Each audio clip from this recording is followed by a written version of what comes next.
So hello dear students, मैं हूं चंदन और फिर से आपके बीच हाजिर हूं। हम कर रहे थे लैमिस थ्योरम। आइए फिर से हम लैमिस थ्योरम को रिकैप करते हैं और फिर वहां से स्टार्ट करते हैं कहानी को। आज हम कुछ लैमिस थ्योरम पे क्वेश्चंस करेंगे और उसके बाद आगे बढ़ेंगे, वेक्टर के चैप्टर्स को और आगे बढ़ेंगे। ठीक है, सो आइए। लैमिस थ्योरम में हमने सीखा था माय डियर, आ जाओ भाई। लैमिस थ्योरम क्या कहता है? लैमिस थ्योरम आपको याद होगा, ये कहता है भैया अगर किसी भी पॉइंट पे तीन वेक्टर एक्ट कर रहा हूं, कितने? तीन वेक्टर हैं और तीनों का रिजल्टेंट जीरो है। कुछ इस तरह से इनके नॉमेनक्लेचर, मान लो F1 वेक्टर, ये F2 वेक्टर एंड ये F3 vector, and it is given और इट इज नोन दैट, ये पहले से ही हमें पता हो कि F1 vector plus F2 vector plus F3 means in तीनों वेक्टर का जो रिजल्टेंट है वो एक नल वेक्टर है, जीरो वेक्टर है। तब आप इसको यूज कर सकते हो, क्योंकि तीन जो भी वेक्टर का रिजल्टेंट अगर जीरो होगा तो ये तीनों के तीनों कोप्लानर हो गए, ये तो श्योर है। बहुत बढ़िया। और मान लीजिए F1 के अपोजिट वाले एंगल को θ1 बोलूं, F2 के अपोजिट वाले एंगल को θ2 बोलूं, F3 के अपोजिट एंगल को θ3 बोलूं। ओके, बहुत बढ़िया, बहुत को बात समझ में आ गई। तो लैमिस थ्योरम कहता है यू कैन राइट F1 का मॉड और magnitude of F1 by sine θ1 that equals to magnitude of F2 upon sine θ2 that equals to F3 का mod divided by sine θ3। These three will be equal। ये तीनों ratio equal होंगे और इसको use करेंगे और बहुत सारे क्वेश्चन हम सॉल्व करेंगे लैमिस थ्योरम पे। अभी तो लैमिस थ्योरम स्टार्ट हुआ माय डियर, अभी कुछ बेसिक क्वेश्चन करेंगे। जब हम न्यूटन्स लॉ पढ़ेंगे फिर लैमिस थ्योरम आएगा। जब हम इलेक्ट्रोस्टैटिक पढ़ेंगे 12th क्लास में तब Lami's theorem. Everywhere Lami's theorem applicable है। लैमिस थ्योरम सिंपल सा लॉजिक है भैया, जहां भी तीन वेक्टर आए और तीनों के कारण रिजल्टेंट अगर जीरो होना है then you can use Lami's theorem. Understood ना? बहुत बढ़िया। सो आइए कुछ क्वेश्चन करते हैं। पहले आसान आसान क्वेश्चन करते हैं। एक क्वेश्चन मैं करूंगा एंड एक क्वेश्चन आपको होमवर्क के तौर पे दूंगा। आ जाओ। हाँ चलिए, सो क्या क्वेश्चन है माय डियर? देखो भैया, बहुत ही आसान क्वेश्चन दे रहा हूं मैं। मान लीजिए एक ही पॉइंट पे तीन फोर्सेस लग रहे हैं, एक फोर्स इधर, एक फोर्स इधर, एक फोर्स इधर। भैया मान लो ये F1, this is F2 and this is F3। सवाल क्या है भैया? F1 का मॉड, F2 का मॉड, F3 का mod. This angle is given 90 degree and this angle is given, let's suppose 120 degree। कोई बुराई नहीं है साहब, बहुत बढ़िया। Let's suppose F1 is given 10 Newton. F1 कितना given है? 10 Newton. And you are asked to find the value of F2 and F3। क्या यूज करोगे साहब? क्या यूज करोगे? Lami's theorem. अरे वो कब यूज करते हैं? जब इट इज सेड कि ये तीनों का रिजल्टेंट जीरो है। So here the question is saying कि here find magnitude of F2 and magnitude of F3 if net force is zero। net force means resultant is zero। resultant कितना है भैया? Zero. ये बोल दिया क्वेश्चन ने। अब आपको बताना है F2 एंड F3। आसान है। क्या यूज करूं भैया? Lami's theorem. लैमिस थ्योरम कहता है कि F1 बाई साइन इसका opposite angle, F2 by sign, अरे इसका अपोजिट एंगल ये कितना होगा? ये तो निकाला जा सकता है। निकाल सकते हो कैसे?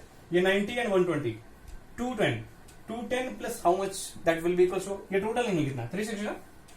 सो 360 माइनस 210, ओहो हो, so it will come out to be 150 degree. तुम्हें समझ में ही नहीं आया? आया, बहुत बढ़िया। सो ये 150 डिग्री। अब क्या यूज करोगे? Lami's theorem.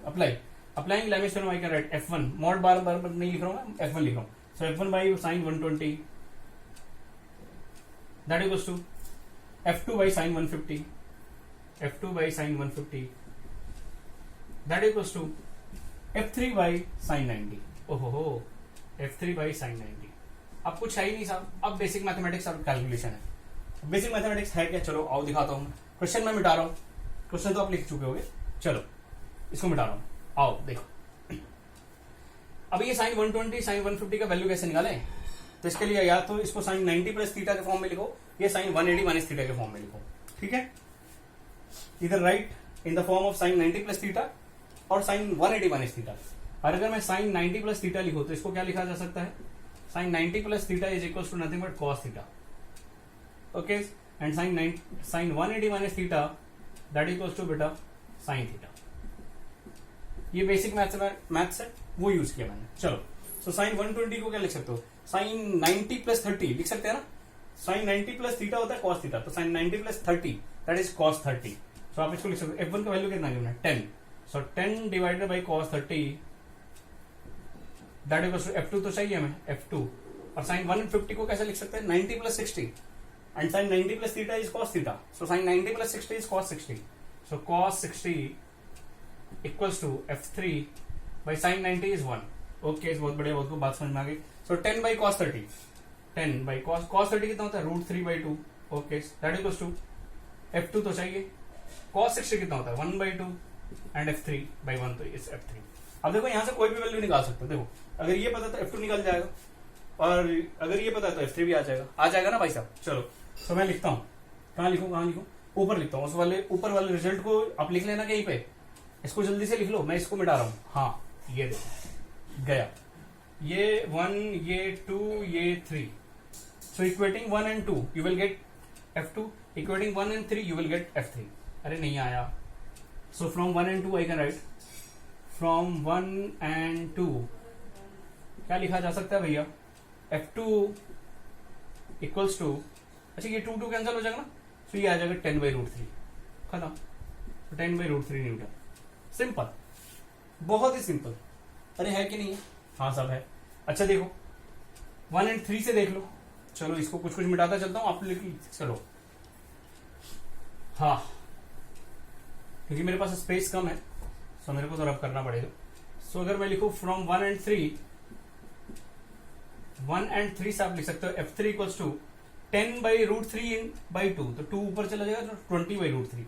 सो F3 कितना आएगा भैया, 20/√3 न्यूटन। तुम्हें थोड़े समझ में आया? अरे आया कि नहीं आया? आया साहब, जल्दी लिखिए please, please right it down fast, और फिर हम बढ़ते हैं। आपको एक होमवर्क देता हूं, ठीक है? जल्दी लिखो।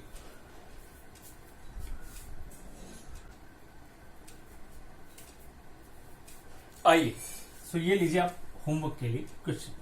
क्या कहता है क्वेश्चन भैया? देखो हाँ, कुछ ऐसा सवाल, बहुत ही आसान सवाल देता हूं मैं। चलो भैया, ये फोर्स है, ये फोर्स है, ठीक है भैया, बहुत बढ़िया। ये फोर्स है, 3 फोर्सेस लग रहे हैं, ये F1, ये F2, ये F3। Let's suppose this angle is 90 degree. Okay, बहुत बढ़िया, बहुत को बात समझ में आ गया। दिस एंगल इज गिवन, मान लो ये गिवन है भैया 150 डिग्री, ठीक है भैया। And F2 is given, let's suppose 10 Newton. You have to calculate F1 and F3. If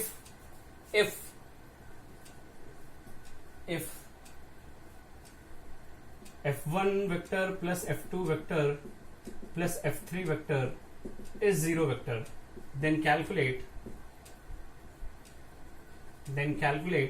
F1 and F3.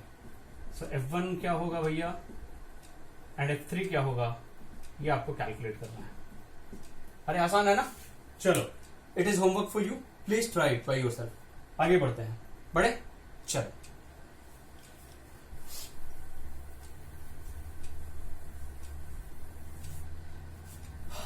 चलिए, अब कुछ चीजें और हैं जो देखते चलते हैं, तब आगे बढ़ेंगे धीरे धीरे धीरे धीरे। अभी हम पढ़ेंगे multiplication of a vector by scalar. Multiplication of a vector by scalar, heading डालो, multiplication of a vector by scalar। किसी स्केलर से मल्टीप्लीकेशन करना वेक्टर के साथ। अच्छा, ऐसा हो सकता है क्या? वेक्टर को मल्टीप्लाई करना है स्केलर के साथ। अच्छा देखो, हमने जब एडिशन पढ़ा था तो वेक्टर वेक्टर का एडिशन पढ़ा, सबट्रैक्शन पढ़ा तो वेक्टर वेक्टर का सबट्रैक्शन पढ़ा, लेकिन ये मल्टीप्लीकेशन किसके साथ पढ़ रहे हैं? स्केलर और वेक्टर का। अच्छा, ऐसा पॉसिबल है क्या? हाँ, फिजिक्स में पॉसिबल है। कैसा पॉसिबल है सर? चलो एक बहुत ही फेमस इक्वेशन दिखाता हूं जो कि आपको आता होगा। I hope F equals to ma। अरे ये पता है क्या? अच्छा, फोर्स है, ये क्या है? मास। ये क्या है? Acceleration. Force equals to mass into acceleration, कभी तो पढ़ा होगा, इसको बोलते हैं न्यूटन सेकंड लॉ से आया ये, है ना? अच्छा, what is force? Force is a vector sir. What is mass? Mass scalar है। What is acceleration? ये भी वेक्टर। तो देखो, एक वेक्टर का मल्टीप्लीकेशन है स्केलर के साथ। अरे है कि नहीं है? सिंपल है सब, कोई बड़ी बात है ही नहीं। तो जब भी किसी वेक्टर का स्केलर के साथ मल्टीप्लीकेशन हो तो वो क्या मिलेगा? एक वेक्टर मिलेगा। जब भी किसी वेक्टर को स्केलर के साथ मल्टीप्लाई करोगे क्या मिलने वाला है? वेक्टर मिलने वाला है। अंडरस्टूड ना? बहुत बढ़िया। तो अगर मैं देखूं तो ये है साहब स्केलर, ये क्या है भैया? ये वेक्टर है। सो वेक्टर इंटू स्केलर और स्केलर इंटू वेक्टर करोगे, आपको क्या मिलने वाला है? वेक्टर मिलने वाला है। बहुत नहीं आया। स्केलर के पास क्या होगा? सिर्फ मैग्नीट्यूड। वेक्टर के पास क्या होगा? Magnitude and direction both. तो यहां पे भी मिलेगा मैग्नीट्यूड एंड डायरेक्शन बोथ। आसान है सर, बहुत ही आसान है। अच्छा अच्छा अच्छा, ठीक है भैया, बहुत बढ़िया, बहुत को बात समझ में आ गई। अब देखो एक चीज आपको समझाता हूं। जब भी किसी वेक्टर को, ये वेक्टर है मान लो, इसको किसी के टाइम स्केलर से मल्टीप्लाई करोगे तो जो रिजल्ट मिलेगा that is also a vector. वो भी क्या मिलेगा भैया, एक वेक्टर मिलेगा।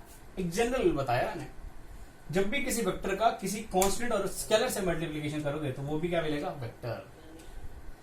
इसमें ये भी वेक्टर है। आज ये जो वेक्टर मिला इसका डायरेक्शन इसी की तरफ होगा, मतलब वेक्टर ए का डायरेक्शन, वेक्टर कैपिटल ए का डायरेक्शन वेक्टर स्मॉल ए के डायरेक्शन में ही होगा, बट इसका जो मैग्नीट्यूड होगा इससे के टाइम्स बड़ा होगा। If you do like this, तो मैं बताऊं direction of vector A is in the direction of vector ए, इसी के डायरेक्शन में होगा माय डियर, बट चेंज क्या होगा। लेकिन अगर मैं मैग्नीट्यूड की बात करूं, magnitude of vector A, so ये जो होगा इसके मैग्नीट्यूड के के टाइम्स होगा। Magnitude of vector A is K times of magnitude of vector small A. नहीं आया ना। जैसे मान लो कि एक वेक्टर ए है, ये स्मॉल ए है, इसको अगर के टाइम्स से मल्टीप्लाई करें कैपिटल ए मिलने वाला है, तो क्या चेंज होने वाला है, सिर्फ लेंथ, मैग्नीट्यूड चेंज होने वाला है, डायरेक्शन वही रहेगा। सो ये है वेक्टर ए जिसका मैग्नीट्यूड कितना होगा, के times of mod of small A. Understood और नॉट? सिंपल है भैया, कुछ है ही नहीं इसमें। अच्छा देखो कुछ चीज और दिखाता हूं, मिटाओ इसको, ठीक है साहब मिटाता हूं। अब जैसे देखिए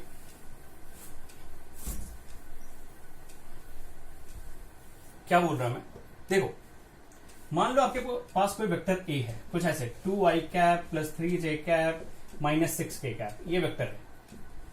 और मान लीजिए k इक्वल्स टू गिवन है, आपको कोई वैल्यू ले लो, मान लो 4 ले लो, और आपको निकालना है a and a is given, a is k times of a। तो कैसे निकालोगे साहब, कुछ नहीं करना, 4 times of capital small a is how much, 2i cap plus 3j cap minus 6k cap. नहीं आया साहब, बहुत बढ़िया, बहुत को बात समझ में आ गई। अच्छा अच्छा ठीक है ठीक। अब देखो अभी जब ये मल्टीप्लाई करोगे तो देखो सब हर एक टर्म को मल्टीप्लाई कर दो 4 से, तो 4 इंटू 2 तो ये आएगा 8i कैप प्लस 4 इंटू 3 ये आएगा 12j कैप, 4 इंटू 6 सो ये आएगा minus 24k cap. This is how you can write. So कोई बड़ा लॉजिक है ही नहीं। क्या सेम है साहब दोनों में, दोनों का डायरेक्शन सेम है। अच्छा डायरेक्शन बताता कौन है, डायरेक्शन बताता है, डायरेक्शन आपको कौन बताता है, यूनिट वेक्टर। तो इन दोनों के लिए जब यूनिट वेक्टर निकालोगे सेम ही आएगा। नहीं मन विश्वास है तो निकाल लो, इसका ए कैप निकालो, इसका कैपिटल ए कैप निकालो, सेम आएगा क्योंकि दोनों का डायरेक्शन सेम है। अंडरस्टूड ना? जी हाँ, बहुत बढ़िया, बहुत को बात समझ में। जल्दी से लिखिए, आगे बढ़ते हैं। आओ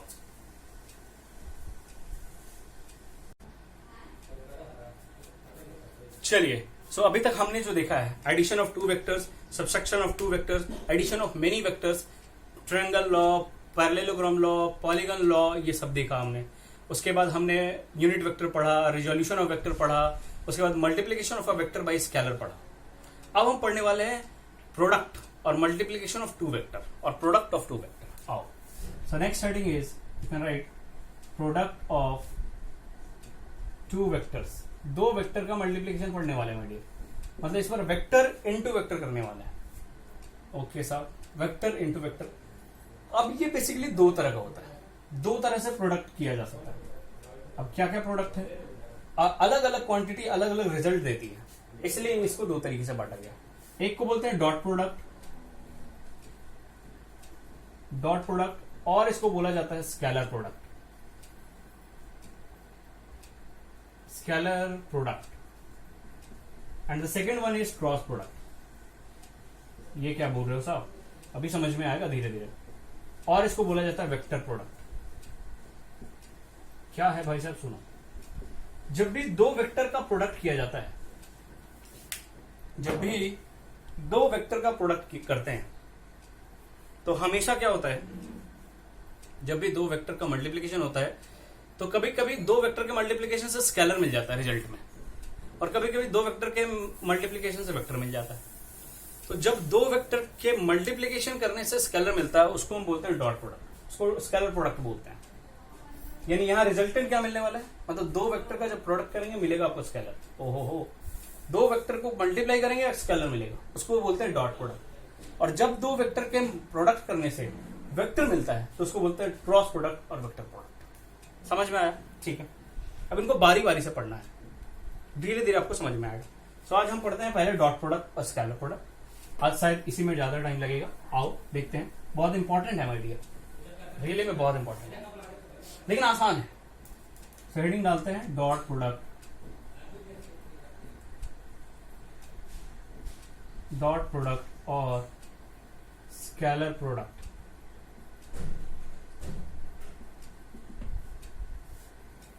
क्या बोलता है डॉट प्रोडक्ट और स्केलर प्रोडक्ट? देखो, डॉट प्रोडक्ट बोलता है कि अगर आपके पास कोई दो वेक्टर है और उनका डॉट करना है तो आप उनको हमेशा ऐसे लिखोगे, वेक्टर ए है और मान लो वेक्टर बी है, इन दोनों का डॉट करना है तो आप इसको लिखोगे A dot B, A dot B, and it is defined as, इसका जो रिजल्ट मिलेगा वो कैसे मिलेगा, आपको मिलेगा मॉड ऑफ ए मतलब magnitude of A into magnitude of B into cos theta, into cos theta.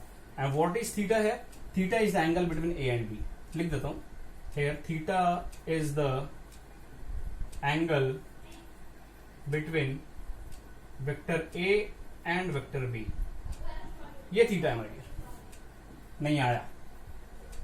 ये भी समझ लो पहले, इसको जैसे बता रहा हूं वैसे ही समझ लो, बाद में ज्यादा क्लियर समझ में आएगा। सो जब भी दो वेक्टर का क्रॉस प्रोडक्ट करेंगे तो वो कुछ नहीं है, mod A into mod B into cos theta. अच्छा देखो, मॉड ए एक वैल्यू है, मॉड बी एक वैल्यू है, स्केलर है बेसिकली, मैग्नीट्यूड है ना साहब, ये भी मैग्नीट्यूड, और कॉस थीटा ये भी एक वैल्यू है, तो ये पूरा एक वैल्यू देगा विच इज स्केलर, जो कि एक स्केलर होगा।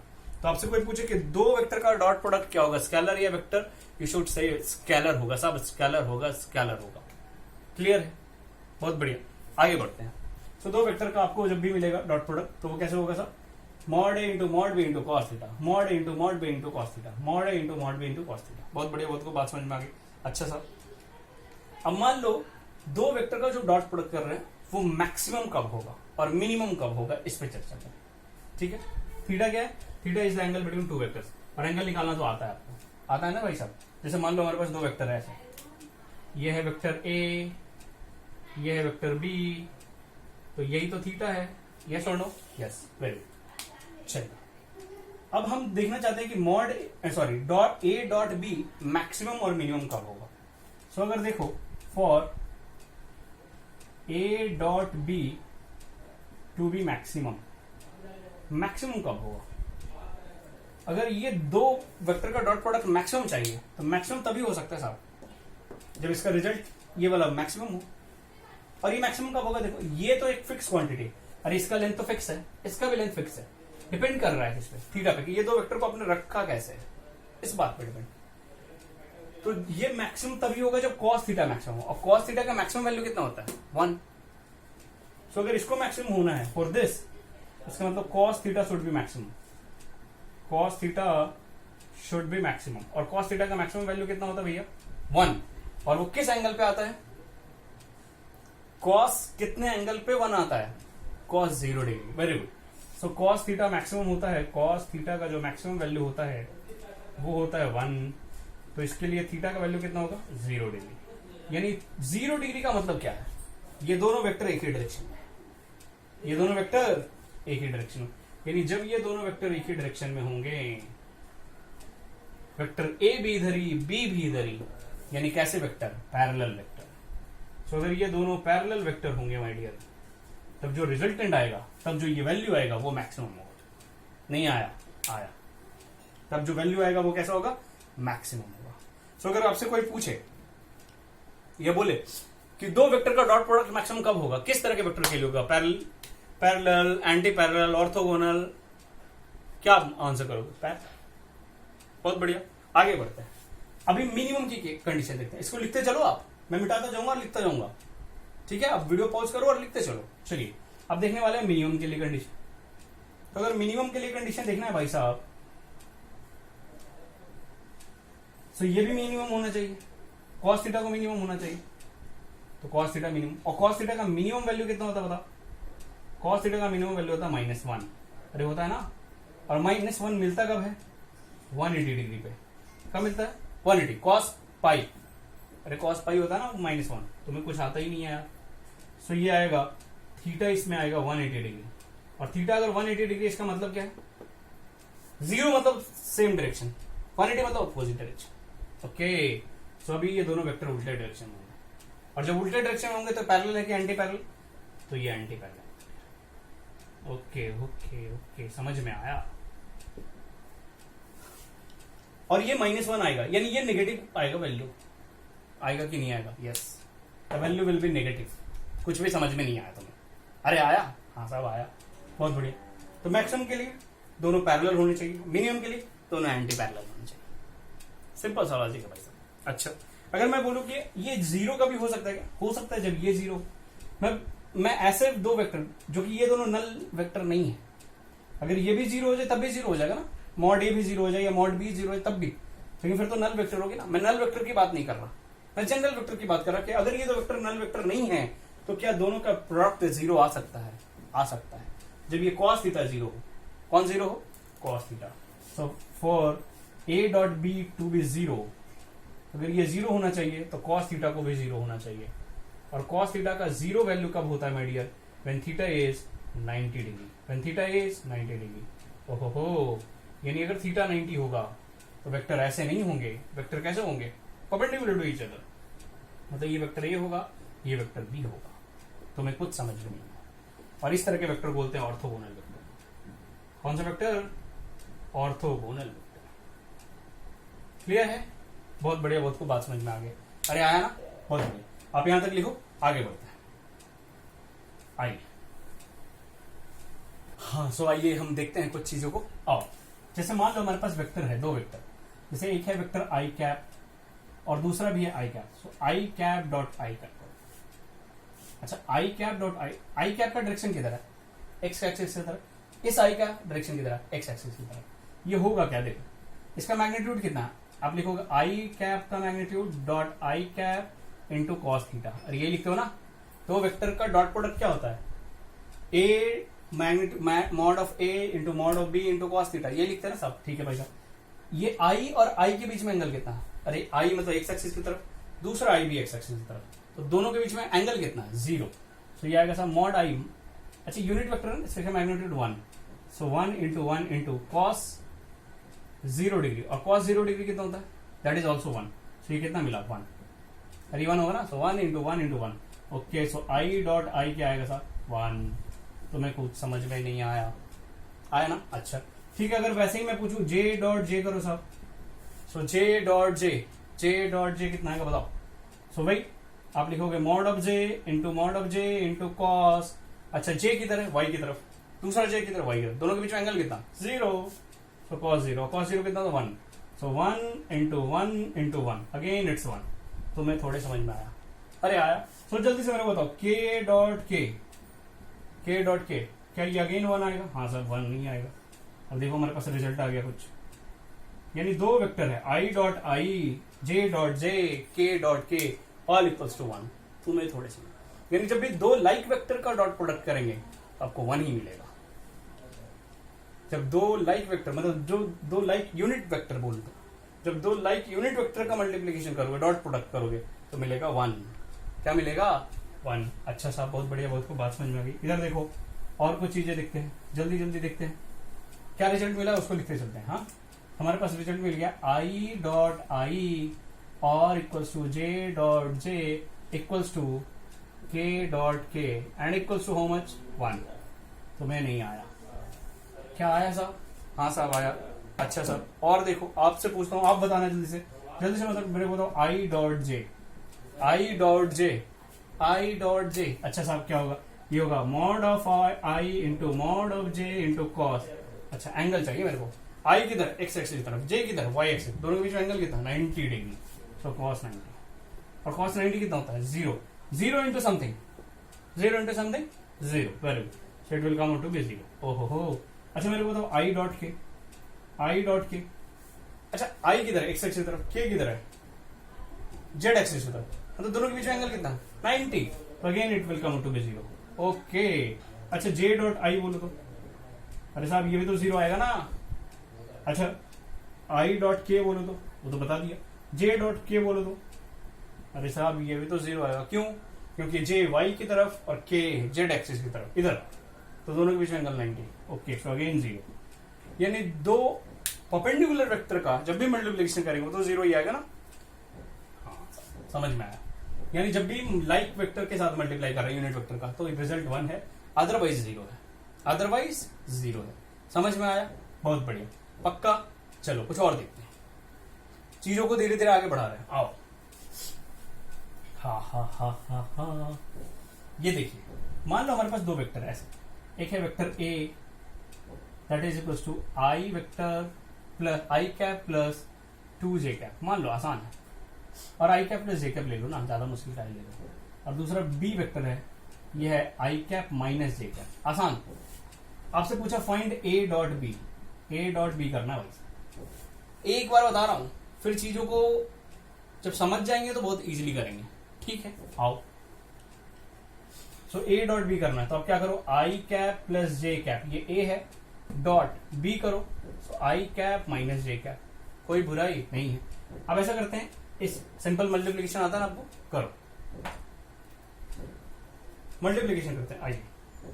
सो ये आएगा आई डॉट आई, पहले आई वाले के साथ, तो आई डॉट आई आएगा, देखो यहाँ प्लस है या माइनस है, तो माइनस, आई डॉट जे, तो आई डॉट जे, क्लियर?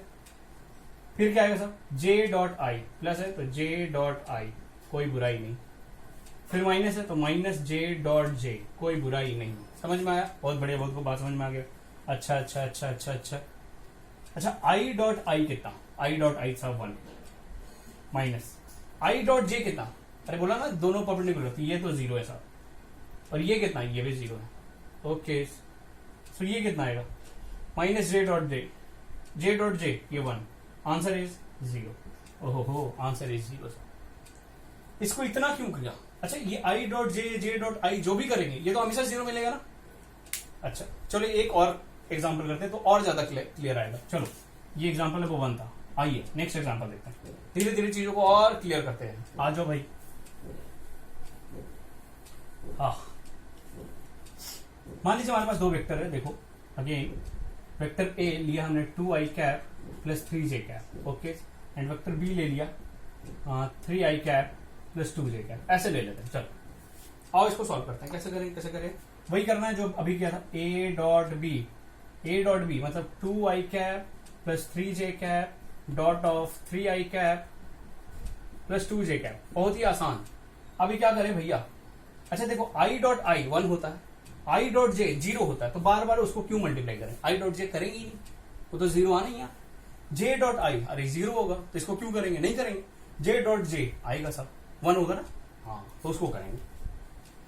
तो यानी आप सिंपल समझ लो कि i डॉट आई करो, j डॉट जे करो, k डॉट के करो, in this way you have to proceed.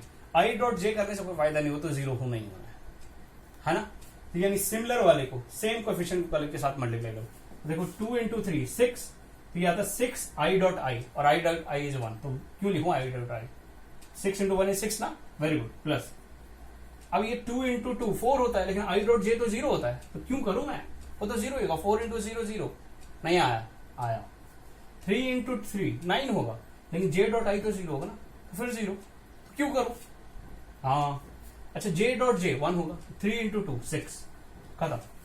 अरे j डॉट जे 1 करोगे और 3 इंटू 6, तो 6 इंटू 1 6 होगा। तो करना कुछ नहीं है, करना क्या है, आई वाले को आई वाले के साथ मल्टीप्लाई करो, प्लस जे वाले को जे वाले के साथ, प्लस के वाले को के वाले के साथ, खत्म। तो देखो किया मैंने, दो 2 इंटू 3 6 एंड 3 इंटू 2 6, 6 प्लस 6 12, ओहो हो। अब देखो 12 में कोई ना आई है ना जे है ना के है क्या, नहीं, तो ये क्या है, स्केलर है, ये वेक्टर है, इट्स स्केलर। क्या मिला, यानी दो वेक्टर का डॉट प्रोडक्ट क्या मिल गया, स्केलर मिला। क्या मिला, स्केलर मिला। नहीं आया साहब, अरे आया, हाँ सब आया, बहुत बढ़िया, तुम्हें आया ही नहीं, अरे आया कि नहीं आया, आया, बहुत देखो। चलो एक प्रैक्टिस के लिए देता हूं, उसको घर पे कर लेना आज।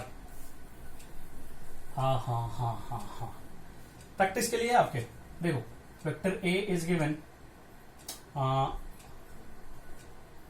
2i cap minus 3j cap plus 6k cap, and vector b is given 2i cap plus 3j cap minus 6k cap. Now you have to calculate. समझ में आया भैया? You have to calculate a dot b। अरे जल्दी से कर लो, अभी कर लो, अभी करो। घर पे क्या करोगे? जल्दी करो, मेरे को आंसर बताना है। बताना क्या मतलब खुद से देखो। हो गया, बहुत बढ़िया। आ जाओ। 2 इंटू 2 4, 3 इंटू 3 9 माइनस के साथ क्योंकि plus minus minus 9 and 6 into 6 minus 36। Okay, answer कितना हुआ देखो, 4 minus 9 minus 36। So 9 and 36 45 minus 4। Okay, तो ये आया माइनस 41। तो मैं समझ में नहीं आया आंसर। ओके, सो दो डॉट प्रोडक्ट, दो वेक्टर का डॉट प्रोडक्ट नेगेटिव भी हो सकता है, पॉजिटिव भी हो सकता है, जीरो भी हो सकता है, एनीथिंग इट कैन हैपन। अरे नहीं आया, आया, बहुत बढ़िया, बहुत खूब, बात समझ में आ गई। जल्दी लिख लो, आगे बढ़ते हैं। ओके साहब, बहुत बढ़िया, बहुत खूब, मजा आया। आओ, आइए, आई। अच्छा, एक चीज आपको पहले सिखाता हूं मैं। जब मैंने लिखा था a dot B, so I have written a mod of a into mod of b into cos theta. क्या यही लिखा था? अच्छा, कोई भी कोई वेक्टर पता होगा, मान लो ऐसा कुछ वेक्टर पता है, जैसे a वेक्टर इज गिवन, मान लो 2i cap plus 3j cap. क्या इसका मॉड नहीं निकाला जा सकता? निकाला जा सकता है। क्या वैसे बी वेक्टर गिवन तो उसका भी मॉड निकाला जाए? हाँ। अभी थीटा क्या है? Theta is the angle between two vectors, A और बी के बीच का एंगल है। तो अगर मेरे को थीटा ही चाहिए तो कैसे निकाल सकते हो? देखो यहां से कॉस थीटा को क्या लिख सकते हो? कॉस थीटा को लिख सकते हो A dot B upon mod A into mod B. अरे नहीं आया। सो थीटा क्या आएगा? थीटा आएगा साहब cos inverse of A dot B upon mod A dot mod B, sorry dot नहीं, इंटू मॉड बी। अरे यही आएगा ना? हाँ। This is how you can calculate theta is what? Angle between two vectors. इस तरीके से आप दो वेक्टर के बीच का एंगल कैलकुलेट कर सकते हो with the help of dot product. किसके हेल्प से? डॉट प्रोडक्ट से। ठीक है, चलिए, तो आज के लिए इतना ही रखते हैं वीडियो को, बहुत लंबा हो जाएगा। फिर हम नेक्स्ट क्लास में यहां से कंटिन्यू करेंगे। ठीक है, so thank you for today.